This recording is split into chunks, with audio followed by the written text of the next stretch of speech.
Guys, I want to thank everybody for coming tonight. Welcome to this is the third actually live episode of Shut Up Mark. We're here, I mean, obviously, she doesn't really need an introduction. Everybody's here for you, not for me, so. Thank you. We're here. It's Renee Graziano from Mob Wives, everybody. It's my first time in Boston, so I'm really excited. How's it been for these first, like 7 hours? So I got my entire face, hair, everything done at Entire. Yeah. I got hooked up today. Obviously, you can see. I was going to say, you look fantastic. Thank the girls you. in Entire took care of you. Brows are amazing. We already got plans. You're all set. Everything's all set and all types of stuff. Sponge. Because who told you to bring lights? Did you? I tell you I was 55. No, you left that out. No. Obviously, she had a great time in Entire today. Amazing. How's the encore so far? It's beautiful. You know what's crazy? So I had to go to Vegas last weekend. Not that I like to be in Vegas by any means. I really don't. But I forgot that's where I was.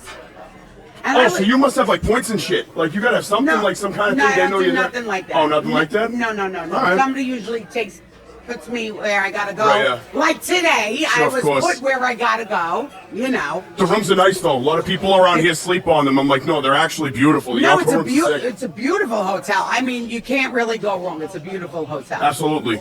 So, our sponsors here, I just want to thank really quickly. Obviously, Dave's Hot Chicken makes this podcast go. They've been here since season 1. They make everything go around. Locations going around New England. Oh, there you go. What is this? Somebody get a picture of that. That's unbelievable. Look at you. You think I don't know how to handle a sponsor? No, absolutely, for sure. We just get you a Von Dutch hat or something. Something else, you know what I mean? You want me to be louder? They can't hear me? Wow. The people in where my father's buried could hear me, actually. Yeah. Okay, I mean, I'm loud, but if you need me to be louder... Just ask. Belmont Dental, guys, is also here. They jumped on board for this episode. One of the best dentistry offices around, family dental, sensitivity, whitening, cleaning, anything like that. I'm coming back. I need more. Everything. Well, then we're going to get you there next time you're here. Coca-Cola? Absolutely. I'm having a hot flash. Listen, you get to a certain age, you have hot flashes. Do you want Coca-Cola or Diet Coke? There ain't no diet going on. All right, just fine. Want a regular Coca-Cola. Just one Coke, I guess, for the missus, please. Yeah, it'd be great. Belmont Dental, they're here. Flow Golf for all my golfers out there. The best indoor golf facility around, also located across from Entire Makeovers in Saugus, Massachusetts. Any of your indoor golf needs, especially coming up in this winter, that's where you're going to be going. And then Top Dog Law, finally. Really? If you are hurt, yeah, the commercials. I hear them all over. Yeah, the guy's everywhere. Guy Jimmy Helm. Anybody hurt, injured at work, anything like that, out somewhere, wherever it's personal injury of any kind, call Top Dog Law. This is what he does, handles it, gets you the compensation and justice you deserve. Justice? Yeah, absolutely. And with that being said, okay. Let's get right to it, Renee. Let's go. Listen, everybody obviously knows you from Mob Wives, right? But a lot of people, I feel like, don't know about your career, a whole career that you had before Mob Wives was even a thing. You've been in entertainment for a long time in certain aspects. Do you want to tell them about this? So it's funny because Mark had made all the arrangements, and he's like, we're going to go to the club afterwards, and 50's going to be there. Thank you so much. And I'm like, oh, I used to be his stylist. And I don't think he's like, what do you mean? Had no idea. So prior to coming into the TV industry, I did work as a wardrobe stylist for a lot of the people in the music industry. And then your sister was A&R, and she was telling me today. My sister worked for the vice president of Sony Music, and then made her way over to television, where she is the executive producer and the creator of Mob Wives herself. She did it. She had it in front of her all of her lives, and watching, like, the Housewives were really big, and then she just created an amazing franchise. She also had Chicago. Yeah. Yeah. And what that reminds me of is just somebody who has something in their lives that they're good at, or some kind of eye for talent, whether you're a comedian, you're a good singer, something like that you end up like kind of taking that into. So I'm a good wise guy's daughter. Sure, yeah, whatever. Yeah, you're good at playing the part. I'm good at what I do. You're good at playing the part, which is totally fine. I don't even gotta play it. I am. No, you just exactly. Yeah, that's all it is. That's all it is. Comes naturally. So I didn't realize, like I said, that was kind of the first really super interesting thing I found out about you, especially on our screening call. It was like I had no idea that you had this whole life and career for 10 years prior. So I started in the music industry around 2001. And it kind of went from,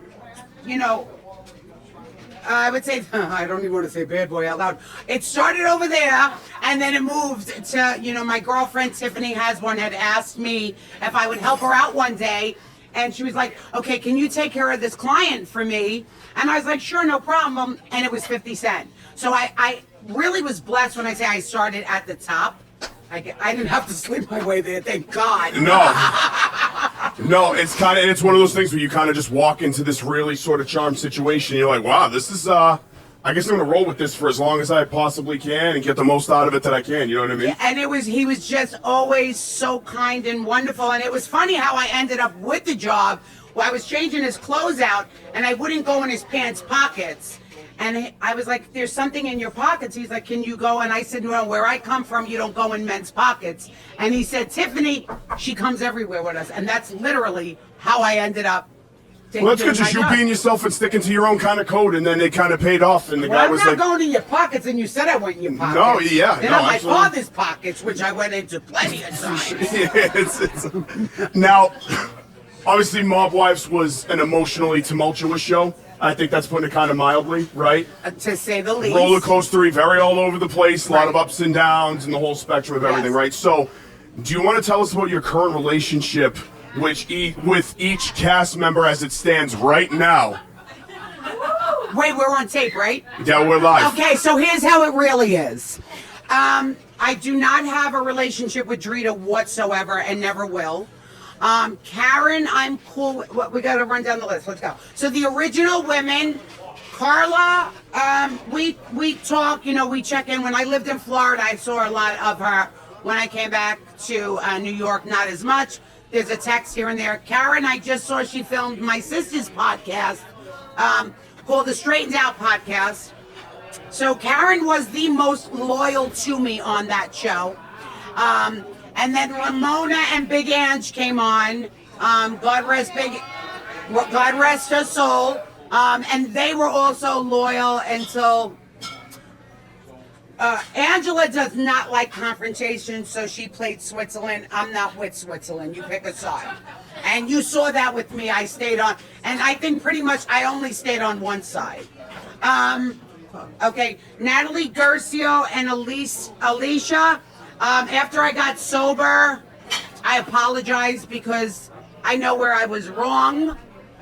Natalie DiDonato, we occasionally talk, love not at all.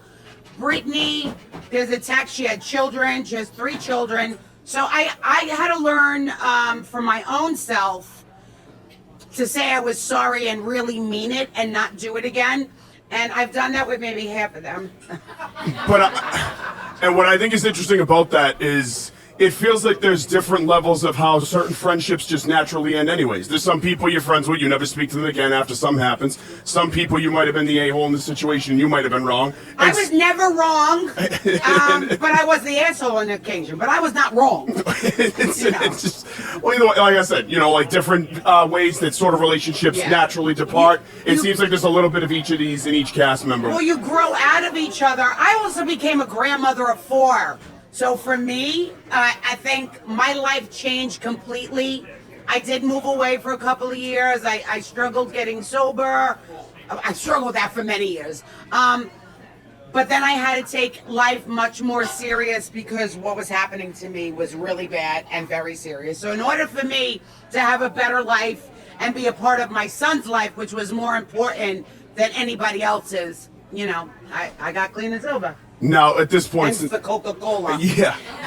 Now that we've kind of covered what your relationship is currently like with each of these girls, is there a way you want to describe them for people that don't know them in real life, how they actually are in real life when there's not a camera rolling and there is no show going and there's no, anything being you told to be or anything like that? Nothing. Okay, so I will say this. Drita is extremely funny, but she puts on. Karen really is Karen, 100%. I believe Karen, Ramona, Carla, and Angela are really who they are. Natalie and Alicia, they're both, I guess everybody is who they really are, which you saw on TV. Do you understand? Okay. So that's. So I was really me, crazy. outspoken, sometimes high. I mean, that's my truth, you know what I mean? And I'm not embarrassed because it's my truth, you know, and nobody has to respect it, but at the end of the day, you should respect anybody who picks their life up off the ground and makes a change, you know? I think everybody was really who you saw I think Drita would be a great actress. Great. But she is funny. I just don't like her. And that's the truth. I just don't like her. I'm not going to sit here and tell you, oh, she's wonderful, because she's not. But then again, she would say the same thing about me. So it's not, you know, I'm not the most wonderful person. Absolutely not. If I don't like you, I really don't like you. But I do try to make up for things I do wrong. Which, I mean, that's a testament to you, because going to the next part, something we talked about again. I did apologize. When I got sober, I did apologize to Drita. I sent her a message. She never did respond. And that's cool. You don't have to accept my apology. No, and and listen, sometimes when somebody's dealing with an addiction and they burn some bridges, it's in your nature, I think, to want to kind of fix those, and then you realize some of them you can't. You know what I mean? Like, it's just, some you will be able to mend and some you won't. And that maybe is one of them. I just was very honest to who I was, and I think that didn't always benefit me. I think sometimes I showed too much of myself and left myself overexposed and allowed the other women to do what they did. That was on me. If I didn't do this, you couldn't do that. But you also weren't going to get away with it with me, you know. And that leads to the next point. We talked about this again before the show. It's an emotional show. There's a lot of shit going on. Betrayal is a theme of Mob Wives. I think that's one of the things people, a very common denominator part of any storyline that played out, so to speak. Right. Can you talk about that, how that theme rang true during the show and then in your real life? Because this is something that covered both ends of the sword. So I had my ex-husband come on the show. Well, okay, let me say this. We were separated for a really long time, and then all of a sudden he had come back to me and he's like, I want to make it work. I want to make it work. I didn't know he wanted to make it work because he was working for the feds. So he did what he did to get more information. So betrayal for me is so on another level, because what you did to me, you intentionally, like, you know what I mean? Some people betray each other along the way. His intention was to betray me all along. And I think all the girls betrayed each other at some point. You know, that's my personal opinion. At some point, they all betrayed each other. Yeah, and betrayal is, I mean, I'm sure everybody in this room has experienced betrayal one way or another. And if you haven't, I'm really happy, and I hope you never do. But if you have been betrayed, you know exactly the feelings I'm talking about. And when someone intentionally causes your heart unnecessary pain for their benefit, there's a special place in hell for them, I swear. I designed it myself, and there will never be comfort down there. No, another question to lead into off that point. How much does it affect how you trust people now, or how do you vet that process of letting people get close to you in your personal life now that you're in a different phase? Like, what are things you pick up on now that you maybe kind of didn't pick up on before, or you didn't give as much attention as they should have? Like, I think everybody, and this is me, I'm not saying it's true, but I look at everybody like they want something now. And I would say 75% of the time they do. But for me, I'm definitely much more cynical and much more of a pessimist. I was already a glass is half empty girl. You know what I mean? So I have a hard time. People like, but it's half full. But I'm like, but it's also fucking half empty. Because it's true. Either way you look at it, I just wasn't able to turn it around. Now, if you would have, I don't know. I don't think I let anybody that close to me. I had two very, very unfortunate relationships. And they were straight users. One wanted to be on TV, and the other one wanted to, you know, just be with a wise guy's daughter. and one was a con man, and I make jokes, and I'm like, I don't have a problem dating an ex-con, but a con man is not my style, and I unfortunately experienced it. So I do. I'm definitely, when it comes to men, sit over there until I tell you you can get up, type of thing. And that might sound very rude and foul to men. So they're waiting for an audition. You gotta wait until you're called into the audition room. No, because an audition is an act.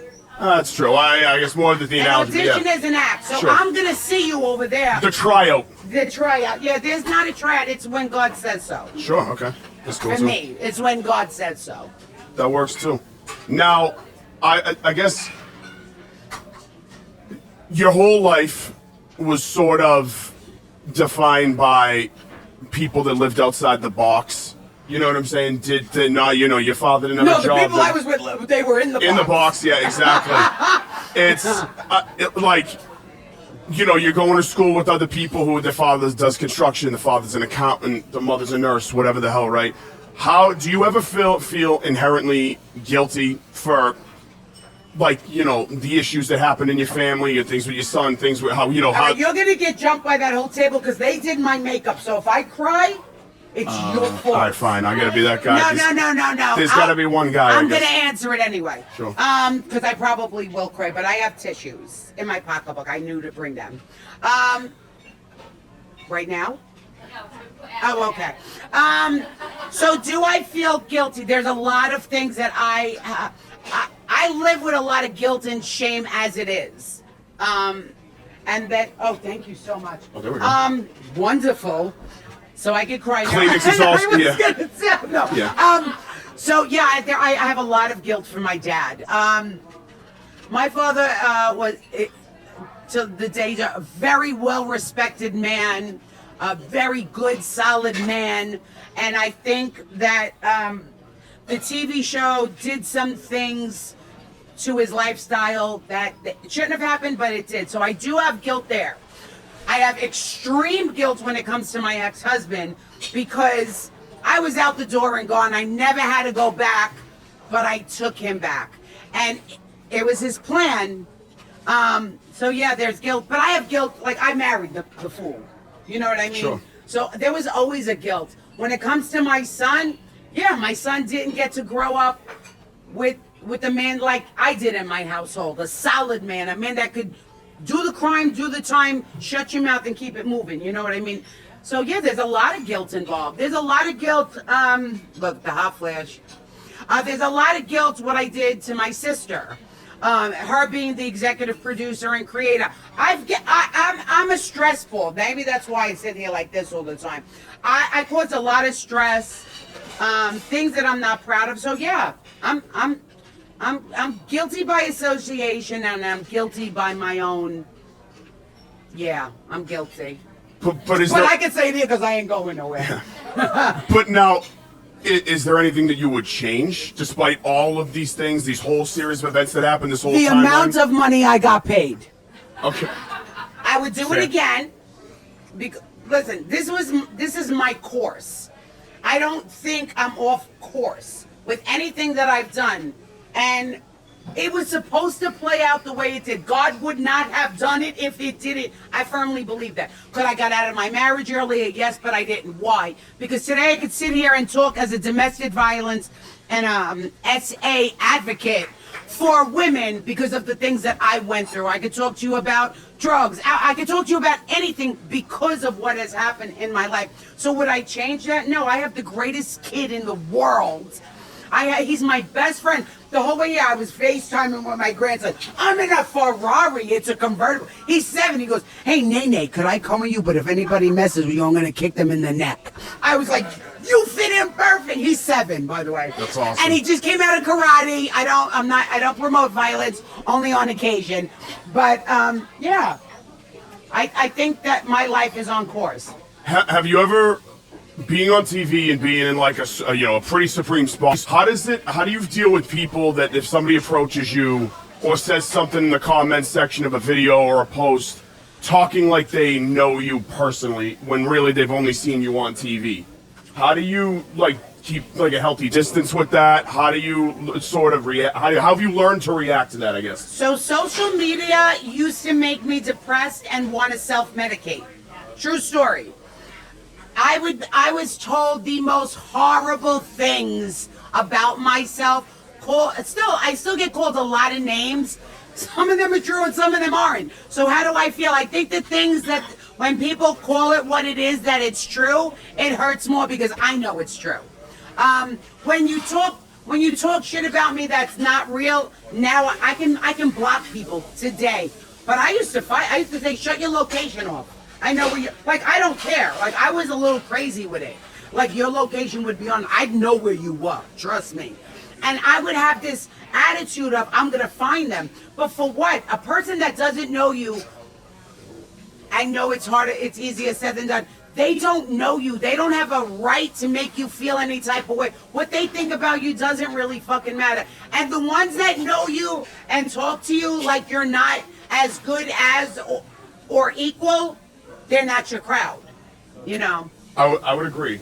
Someone like myself, obviously not to the scale you're on, but like somebody myself who's like on, been on social media for a while, you learn to end up just really like, I've personally reacted like it's not worth the emotional effort. It's not worth the emotional energy to like, and some of the people here are going to be like, yeah, you're full of shit. Trust me, this is a revelation in the last about a week and a half. That I'm kind of like trying to flip a new page around here and not, you're like checking my comments, be like, no, I wrote something down. I wrote something down because of what we discussed. Oh, all right. And it was, oh wait, I forgot I have context. I can't read. I can. I don't know where it is though. It's something about anger is a self-torment. Like when you get super angry at other things that people do, you are actually responsible for it because you're tormenting yourself with your own amount of anger. And it didn't make sense to me, but if you think about it, if you let if what another person does gets you that angry, and I'm not saying that you can't get mad, I'm just saying somebody like me, it'll turn inward and my whole mood will shift and I'll hate everybody in the room for a good 30 minutes. You know what I mean? But that's personal. That's not about them. That's about me. So, learning to brush things off is way healthier. I can't believe I just said that. I don't know who I am. It must be Boston. Is this really you? No, what's going on here? Not. You've only been here for less than a day. You're already a changed girl. What's going on here? Watch out, Boston. Now, this leads into the next question here. Based on everywhere you've been, where Italian culture is healthy, strong, vibrant, and like a signature of the area, Jersey.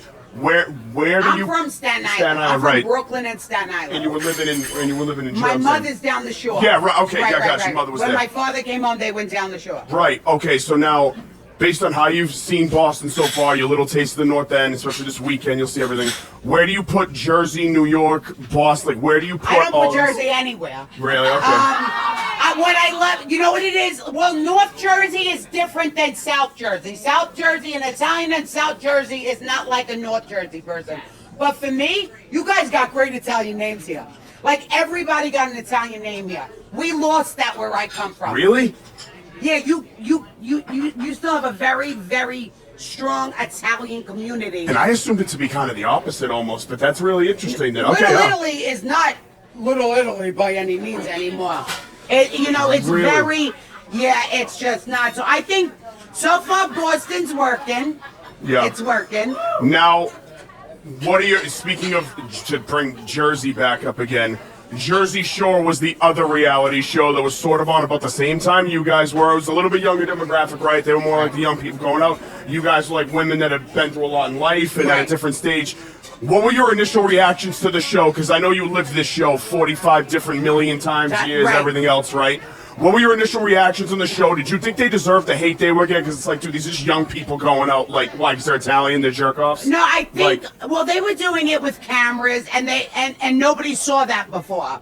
So I did it before there were cameras, and we acted just as bad. You know what I mean? But I think I wasn't a Jersey Shore fan back then. Yeah. Because my life also, I was married, with a kid at 23. When their lives just started. You know what I mean? Because they're much younger. So I was already on with my life. However, I will tell you this. I know all of them. And JWoww and all the girls are wonderful. Let me make that. But I don't get to see everybody. But JWoww is it's honestly, she's got to be my fave. She was always so good to my son when he would go out. So for me, you won my heart automatically. Paulie was always great. I mean, they're a really nice group of young people. I think that's why they've resonated so well too and stayed relevant, is because I think people see like the genuine side of them like come through, and they're like, these are just people. They got problems, they got flaws, but like they aren't scumbags. Like they're just they're people. None of them are bad people. No, they're just going. They just went through different shit at different times and whatever. But they've never done anything bad. No, I don't. Do you know what I mean? If you look at them, nobody's been. Michael got arrested, but that to me ain't a crime. You know what I mean? Like none of them. That's funny. It's not. What do you go to for tax evasion? Yeah. It's no, I know. What kind of crime is that? No, I don't know. Anything, you just didn't pay your taxes. Anything Martha Stewart goes away for ain't a real crime. Put it that way. Hello? That's the way I look at it. You know what I'm saying? What was I gonna say? Now, what was your? I still haven't paid. What was your? Like, you as a young person growing up in Staten Island. What was your like routine on the weekends? How would you guys do things? Like, I know it's a way different time now than it is back then. I'm sure no cameras. You were kind of telling me about the shit that would go on. Tell the people who might be a little bit young, like my age, a little bit younger and stuff like that. So like, I grew up different. So I wasn't allowed in a lot of neighborhoods. My father said you're allowed over the Verrazano Bridge. You could go to Brooklyn. I wasn't allowed to go to the Bronx or Queens, Long Island on occasion. My father's friends would have to own a joint for me to be allowed to go if it wasn't for Brooklyn. But I grew up like 16. I was in like the biggest club. You know, you weren't allowed in until you were proof. But we knew I was somebody's kid. It was my girlfriend. It was somebody's uncle. We'd sit at the end of the bar, and I'm talking back then.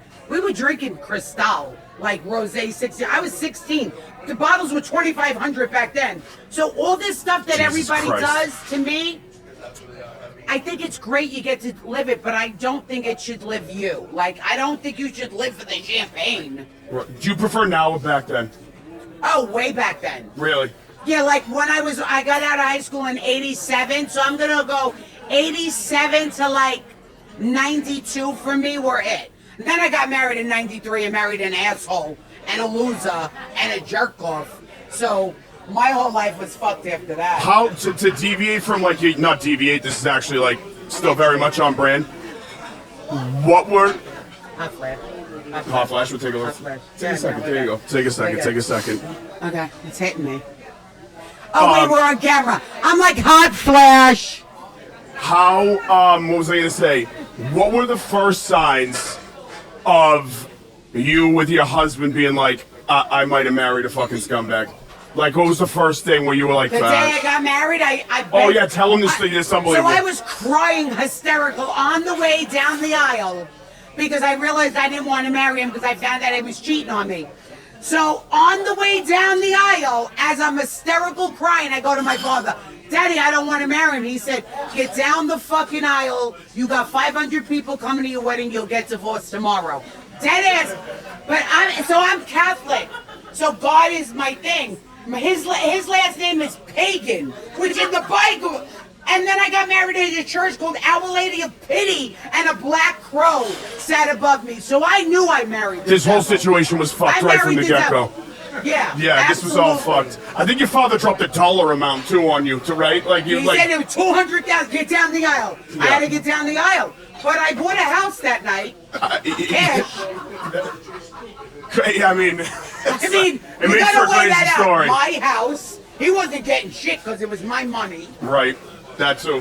What was my fault? It came from them. No, I mean, he was the benefactor essentially, right? Right, because I picked him out of jail too. I have a broken picker. Wait, what? Hold on. Say that again. What did you say? He just come home from doing time. I gotta say, I'm not very good at the relationship thing. I don't pick good. And I'm not saying that it's in a bad way. I pick somebody that needs a lot of help. Because I feel that God has blessed me with above and beyond. So I pick somebody who has got less than and hopes that I could give them what was given to me. Yeah, it's a tricky situation because you feel like you're doing the right thing and you're feeling like you're helping somebody out and it's in your natural, that's like your natural I want to better the person. I was very blessed in life. So if I see somebody that they didn't get as blessed as me, I want them to feel what I had all my life. He didn't have parents, they passed away. So for me, here, take mine. You know what I mean? Oh, you don't have brothers? Here, take mine. But not when when the person takes your soul, along with your money and a couple of your girlfriends and a lot of other things. There's less you could lose in a divorce, I feel like. You know what I'm saying? He should have lost his legs and his tongue in the divorce. This guy just lost a salt shaker in the back too, I think, back there. That happens. I'll tell your wife now. So now, speaking of confrontations, I'm not confrontational. well, hold on. There was a fight in season 1. Wait a second. It wasn't me. There was a fight in season 1. What provoked it? Knowing that you're not a physical person. Episode 4. What provoked it? Oh, it's not nice what she said. She said I was fat and unattractive and her boyfriend would not ever hit on me. And she said that because he disrespectfully put his hands where he shouldn't have. Now, it went too far. It went way too far. I'm not a fighter. I'm not at all. I'm making a phone call and they're going to fight you. But I'm not.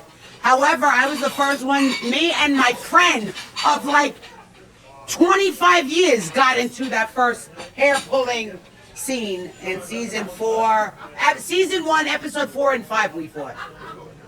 That's the exact amount, like, you know. I know exactly. Oh, you know the exact, all right, wow.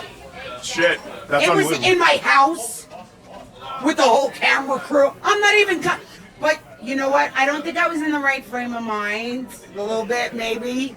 And my.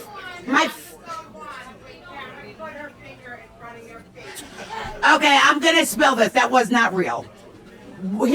Here's what wasn't real. Karen and I had spoke before Mob Wives came back. When we shot that scene, me and I had to put on a little bit.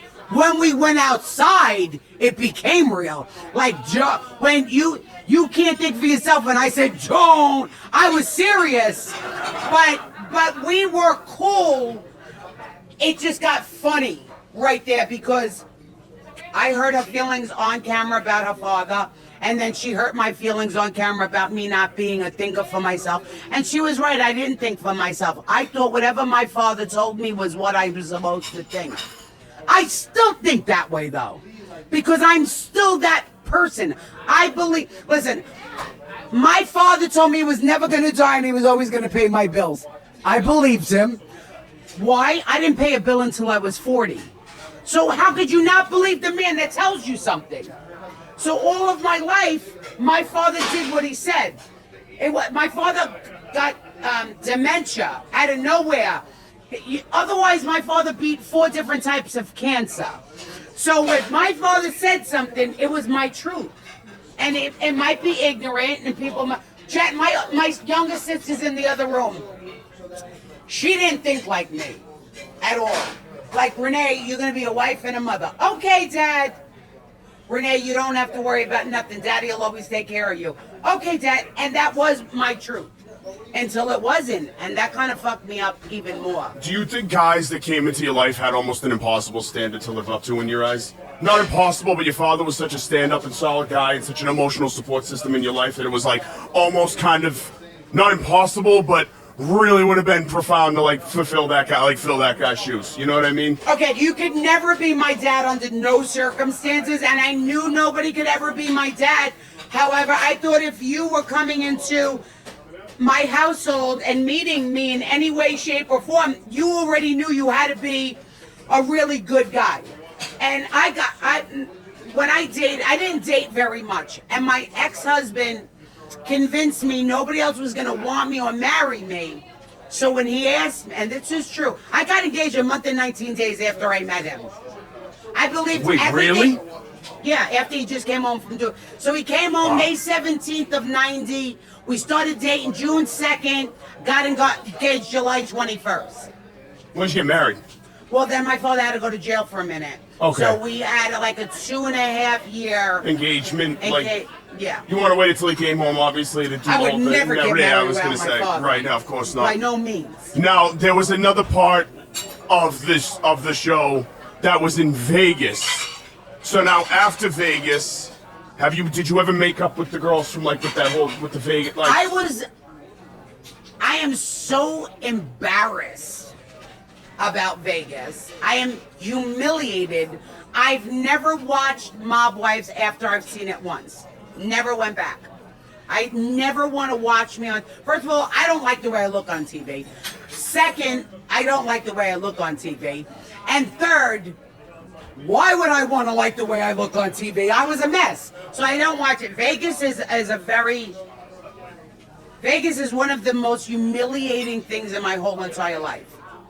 Because I was out there, and because the fight between Natalie and I happened, the deal was either Renee gets, they had a no-hit policy. Of course they had a no-hit policy for me. But it was either we show the truth about what happened with Renee getting high and using, or she gets fired. And I was like, well, fuck it, just show everybody. I don't really give a shit, because somebody else in the world is in that bad shape too. And that's what it was. And there's another part of this where obviously reality TV people assume that there's scripts involved, or on some shows, they're being prompted on what to say. So how much of the show, Mob Wives, was quote unquote staged, Renee? Oh, you couldn't script me for all the money in the world. So, but I could speak for me. I could also tell you Karen is really Karen. I can tell you there was one girl in the original forecast that could be scripted. Listen, here's the difference. She could play the cameras play me. That's where she's more brilliant than I am. That's where she's a front runner and I'm not. I'm emotionally based. I don't think about the consequences. Fuck the consequences. What do you mean I look like this? I'm going to wake up. I'm going to be on. I was on my way. I didn't get out of bed for 7 days or shower. I didn't give a fuck what you saw. I was falling apart at the seams, literally, when my ex-husband cooperated. If you didn't like the way I look because I didn't feel like getting up and taking a shower because of my depression, it didn't matter to me. The other girls would have made sure they got up and did their makeup. The difference. That's the difference. I really went through that shit with you guys. Like, you guys went through that. That was in real time. That, when he cooperated, I found out when you guys found out. Like, that's real shit. I found out when the newspaper said, Mob Wife star hubby is a snitch. That's how I found out. So there was no attorney calling you like, hey, listen, Renee, like, Joe's he's gonna flip. No, my father had just come home after doing 13 years. He was home for a few months, and I kept saying, Dad, you're going to go back. I know it's going to happen right before Thanksgiving. I had a really bad feeling. I wrote him a letter 6 months before he came home. Dates, everything. My father got pinched the day before Thanksgiving, and it was to find out it was my ex-husband that did that. That, with my son being 16 in high school, I removed my son from school. I was took gonna him say, out of high school. what were the ramifications, the immediate ramifications of that revelation for you? Okay, well, first of all, I'm my father's daughter, so where you're putting your ramifications, you're gonna get rammed right back. But the truth of the matter is, somebody did rob my house, and robbed and destroyed my Bible and ripped my father's picture up. There was shit that happened. Like, people got a little. There was some people that got a little crazy with themselves. But for the most part, I am my father's daughter. So if you want to be brave enough and take the shot, take the shot. Now, the other part of this is, do you remember how your son reacted? Did he, when he was he really not? I mean, you said he was 16 at the time, Yep. So he's not maybe super hip to how things like that transpire and what goes into all that, the consequences, how that affects a family. How that affects you, the person who's legitimately right in the triangle middle of this whole situation. Now you got to be a mother, you got to be a comfort to your father. Tell this guy to go fuck himself. Tell everybody else to go fuck themselves. Get privacy for your family. Like, how do you like? So AJ, when it comes to AJ's father went away when AJ was 5, came home when he was 12, went back when he was 16, and didn't come home until he was a full-grown man. So my son only had his father for 5 and 9 years of his life before his father was gone for 12. So his father was gone for 20 years of his life. That's So tough, I'm man. his mother and father. That's I'm tough. his mother and father. And how did you deal with that? Like, We did. I don't know. Yeah. I was popping Xanax. That's how I dealt with it. You were just self-medicating, like you said, right? That's. I'll be honest. I think if I didn't self-medicate, I don't think I'd be here. Now, okay, so going back real quick to jump back to Vegas, the aftermath of Vegas, did that have a lot to do with you getting sober? Hot flash. Or you feel... I've been trying to get sober for 14 years. Yeah. It's only... Tomorrow will be a year of my... Thank you.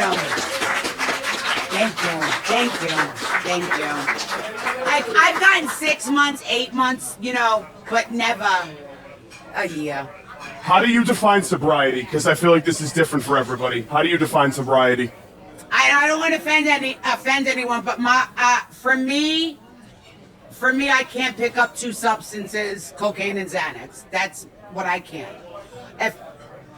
I don't like alcohol. So alcohol's not one bit part of my story. Marijuana is not one bit part of my story. Other drugs I never did. Those are my 2. So my thoughts are going to be different than the one person who says, you can't do this, you can't do that, you can't do this. But then if you can't do this or that, I can't take any type of antidepressant either, because that's mind altering. So I think your recovery is supposed to fit you. If you're not using the substance that destroyed your life, that's you. That's between you and God. My recovery is not between anybody else but me and God. You judge me, you're gonna get judged by somebody else up there. So I think I'm not telling anybody to do something. I'm telling you, some of the things in your life are meant only for you and God. Share them with you and God. You're gonna get judged one way or another. It's between you and God. So you think sobriety is subjective to each different person, as long as whatever substance or whatever isn't controlling your life and like consuming your being. Like, in other words, somebody used to have an problem with alcohol. Now they can have a drink at dinner, a glass of wine, and not be bothered by that. Not all the time. No, okay. I think every case is very okay. So if I started gamble, I could gamble, right?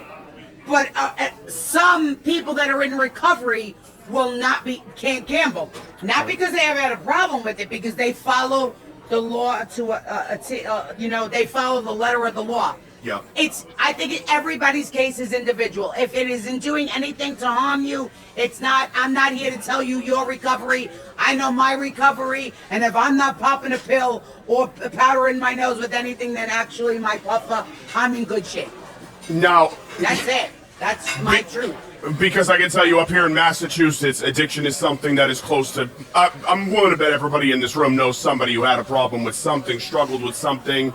And again, I think everybody in here has observed different, like modicums of sobriety, different pathways to sobriety, how that defines for each person and how it separates and you know what I mean, how it differentiates and what each person goes through.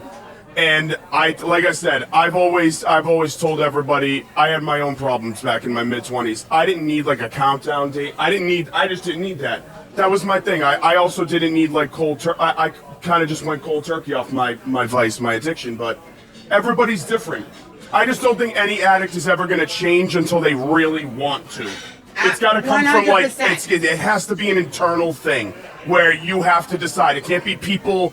I was dead. I had to change. I was literally... Well, you quite literally can only go back up from there. You know what I mean? My grandson and my granddaughters were going to grow up without me. And I think I would have been a bigger piece of shit than his father had I died from that and left him where... I think I would have been worse than his father to me. So I had to make a change. And the truth of the matter is, I'm really a good person. I started to see myself become this person I wasn't. And I didn't party outdoors. I self-medicated. So to me, there's a very big difference. I think when anybody beats an addiction, they kind of see a side of themselves they might not even know very well. You know what I mean? And Right. you're really seeing the true version of yourself. But I wasn't a party girl. I self-medicated. Sure. You know what I mean? I had to dummy down my emotions any way possible. Mm-hmm. Not everybody's addiction is that neither. Right. Most people are out in the club, partying here. And I wanted to be home in the house and I wanted to mentally die daily. So That's it. So like I said, yeah, and some people's are advancers, Yep. like with their substance. Some Yes, people's they are suppressants. switch. Right, Yours yeah. was a suppressant. You know what I Mine mean? was yeah. It became that after I was attacked by a predator, and that's where the Xanax came in for me. So I never took a pill before I was 30. My ex-husband shattered my sacrum, and that's where pain medication came in. And then I kicked pain medication, and I was sexually attacked, and I went haywire after that. So for me, it was a very, they were different stages of my life, different stages. But you know what? Who I was back then, or what happened to me back then, only helps me make somebody else be able to heal from it as well. And that's another part of addiction that I feel like people don't maybe not pay as much attention to. It happens in different ways. It's not just everybody somebody out at a party. Oh, I did one line of coke, and the next thing you know, I was addicted. There's people that have a surgery done that they don't recover from the right way, Yes. or they have an injury Yes. at work, or they might. Again, some people I know have struggled with like. People that get their stomach stapled, they're more, prone to becoming an alcoholic because they can't But there's absorb alcohol. food addictions. There's food people that- addictions, there's that sex feed- addictions, gambling, there's all this plenty of shit. addictions. Yeah, there's a ton of stuff. Yeah, if you're abusing something to a point where it affects your daily life to be a Yes, functioning correct. human being, Correct. you are addicted to this. You could be addicted to apples. It doesn't matter. You know It what I'm doesn't saying? matter. Everybody listen, there's somebody in everybody's family who has been incarcerated, and there's somebody in everybody's family who has been an addict. It is what it is today. Right. You know what I mean? So again, I think God gave me what he did so I can sit there and have this conversation. And maybe everybody in this room isn't one of the things I've mentioned, but maybe somebody in your family is, and you could go home and have a new conversation with them and say, you know what? I'm really proud of you. You know, you trying to make a change is all we wanted from you. Keep going. It's true. Hey, you know what? Do you want to go to a meeting? I'll go with you. Just anything to make somebody's life better. There's a reason we get the shit that we do. Hey. Now, to transition into the last part of this episode, Okay. Mob Wives wasn't your only foray into reality TV. Nope. You had a stint on Celebrity Big Brother, and there's a Jersey Shore connection here, and then some other tell the people about this. So I've really been blessed with a television career. After Mob Wives, I did Celebrity Big Brother, and Paulie D was dating Aubrey O'Day, and she was going on the show, and he gave me a call. He's like, do me a favor, look out for my girlfriend. I was like, I got you. And Aubrey and I became, like, to this day, we're super, super close. I was blessed. You're not allowed to threaten anybody or put your hands on anybody on that show. Well, it didn't go like that my season. However, I was also blessed to be on Marriage Boot Camp, Family Boot Camp. I was on television. That would be 7, 8, 9 for 11 straight years. Wow, it's more than Jerry Seinfeld. If you think about it, right? Yeah, wait. So How many 6? years? Yeah, I'm trying to think. I'm yeah. sorry, 10 years. Oh, it's got to be more than Seinfeld, weren't they? They were like 7 years, right? Something like that. There's been big there's been big TV shows, like big shows. There's been huge shows that didn't get 6 seasons. Like No, 100%. That Wives. did like 4 or 5 seasons. Yeah, Legit. You know what I yeah. mean? The fact that you. Yeah, update give him some kind of insight. Give him something. Yeah. You can't bring back what once was. You can't. Drita we had an opportunity. Drita doesn't want nothing to do with it. Would I go back to it? There is no show without me. Oh, I said that. Oh my God. No, there's no show without the original cast. Absolutely. So Absolutely. regardless of how you feel about some of these girls, you know that the I original. still go to work. You Yeah, like money? You yeah, gonna work with somebody yeah, you don't like? absolutely not. I know I am. Yeah. Does everybody go to work and like everybody they work with? I highly doubt it. So if you're getting paid really nice, right? You make it work. And if we were so entertaining, listen, there's people that meet me, hug me, and they cry. And that you changed my life. If I could do that for somebody, fuck yeah, I'm going back. Absolutely. Every time. You'll answer every single time. I'd be back there 100%. I Are you kidding me? have, my sister and I have two TV shows on the table. for 2025. We got to give Jen Graziano some credit. Was she the brainchild? She's the brainchild. The brainchild. She's in the other room, but yeah. She's the brain behind it, and I'm in front of it. You know what I mean? Right. We're very opposite, but together, the show that we're working on, we did a show together, her and I, as a reality show. It's fucking hilarious. And then there's another one. And then we have a Vegas show that we're working on as well. And I don't know, there's these amazing girls in Boston that are like the Kardashians meet Jersey Licious, and their entire family deserve the show. I think so too. I've been campaigning for that for a little while. I'll tell you, you girls are absolute. The personality in your family, you are. Your mother is responsible for the women that were raised in there. There she is. She's trying to hide over on the side. She's the ringleader of the whole circus is over there, over there. You have amazing daughters, and the love in your family is like it. I can't cry because I've been crying all day with your daughters. The way I was treated today, I feel like my father's with me. Ooh.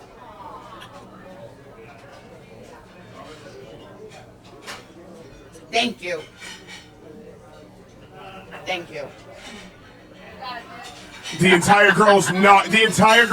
Coglianos knocked it out of the fucking park today. The Coglianos and their extended family, by the way, because that whole place is one gigantic Island of Misfit Toy family, and it all works, and all these people click. They're all there for each other. Every time I go there, I'm in like an insane asylum, and I'm like, you know what, maybe I want to like stick around for a little while. This is kind of fun. I'm actually enjoying myself. Thank you, Christian. Thank you, Mark. Oh, I can't say that. Yeah. Johnny, thank you, Johnny. Yeah. I love you. Not. I love you. Johnny, somebody said the other day you should have stuck around in the can for one more year because 28 straight rolls off a little bit better than 27 straight. Absolutely, that's it. Yeah, I'm glad you're home quicker than that. If it wasn't for Johnny, I would not have made my way to Boston. 100%. And Christian gave us a venue, this beautiful venue. This place is awesome to come down here. This guy is one of the most hospitable, arms open guys. Anything I ever need, I can go to Christian. He's a family member at this point. Anything I need from Christian, he's there for me. Advice, whatever the hell it is, it doesn't matter. I'm trying to do something. Yeah, Kim organizing this whole thing, all the waiters and waitresses. With that being said, before we end the episode, we're going to do a little audience Q&A for anybody. If anybody has any questions they want to ask Renee, now is the time. Let's end the episode with some audience interaction. If there's anybody who has anything they want to ask. Absolutely, I know you. Yeah, there you go. Oh, here we go. Sauce. Wow, huh? That was quick. That was quick. She said so. Why you're just waiting? Brown, and I'm not a gravy. My oldest self. So we have a cookbook. We have a cookbook called How to Use a Meat Cleaver, and in the cookbook it's called Sunday Gravy. That's funny. But I don't agree because it's my sister. I don't agree with my sister anyway.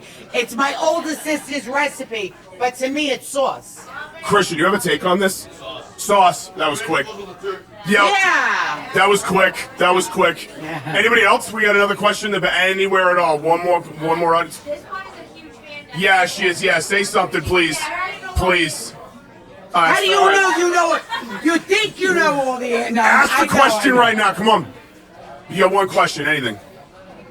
She whispered in my ear earlier and goes, I know our son's name is AJ. Yep. My son's name is Anthony John. Yeah, come on. What's up with this? Oh my God, you're crazy. I want to say thank you because I have, there are people that say that they know you, and there's people that actually kind of do research and you know what I mean, take the time. So on Google or whatever, it's one of those fucking birthday things. They said my birthday's April 9th. My birthday's July 12th. And she knew my birthday. So, there's certain things I'm very so thank you. I had a great time with this episode. We ran the perfect amount of runtime. Thank you to everybody who came out to this thing. Thank you to the hosts. Thank you to Robbie and Dolce Fumo for having us. Thank you to Dave's Hot Chicken for being the lead sponsor on the show. Thank you to Entire Makeovers in Saugus, Massachusetts, all the Coglianos and all the extended family for sprucing everybody up today for hours on end. Oh my God, and let me tell you, my girls all look gorgeous. Everybody looks phenomenal. And thank you to my guys over here on the right. Yes, Ripe thank you tangerines. so much. My Thank boys, you. the best media team in the business. Thank you. Thank you all for coming out here. Thank you to the sponsors, Flow Golf, Top Dog. I'd like to do this again sometime, by the way. Let's I hope go. you get back here, absolutely. We got something coming up. I know. Yeah, let's so- keep it going. I'm gonna make my way around Boston. There's a lot happening in Boston, Renee. There is. The people got to get hip. We're gonna have, and the rest of tonight's gonna be a lot of fun I'm too. sure it's gonna be a little hip-hop. Yeah, it'll be a little hip hop tonight. It's gonna be fun. Thank you to everybody who came out. Thank you. The third live show we've done of this podcast. Appreciate everybody again. Everybody enjoy the rest of the night. Hang out, drink, eat, do whatever you want to do. Just don't trash the place. I love you all. And don't drink and drive. That too. Don't do that. And that is another episode of Shut Up, Mark with Renee Graziano. We'll see you guys in the next episode. Love you. Thank you, honey. Thank you, honey. Thank you.